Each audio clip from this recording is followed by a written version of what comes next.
दुर्दैवी घटना, शेतातील विहिरीत पडून 27 वर्षीय तरुणाचा मृत्यू।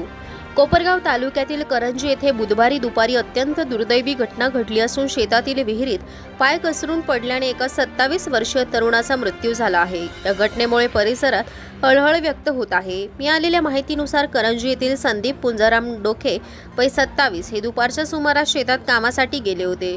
यावेळी शेजारील विहिरीजवळ असताना अचानक त्यांचा पाय घसरला आणि थेट पाण्याने पूर्ण भरलेल्या विहिरीत पडले। ही घटना लक्षात येताच कुटुंबियांनी आरडाओरडा करत संदीप यांना वाचवण्यासाठी धावपळ सुरू केली। घटनेची माहिती मिळताच कोपरगाव नगर परिषदेची रेस्क्यू टीम तातडीने घटनास्थळी दाखल झाली। अग्निशमक दलाचे अधिकारी भागवत घायतडकर तसेच फायरमॅन प्रमोद सिंगर, विशाल कासार आणि प्रशांत शिंदे यांनी विहिरीत शोध मोहीम राबवत संदीप यांना बाहेर काढण्यासाठी शर्थीचे प्रयत्न केले। मात्र बराच वेळ शोध घेतल्यानंतर संदीप यांना बाहेर काढण्यात आले। त्यानंतर अनिकेत नवाळे यांच्या रुग्णवाहिकेतून त्यांना तातडीने कोपरगाव ग्रामीण रुग्णालयात दाखल करण्यात आले। मात्र डॉक्टरांनी तपासणी करून त्यांना मृत घोषित केले। या दुर्दैवी घटनेने करंजी गावासह परिसरात शोककळा पसरली आहे।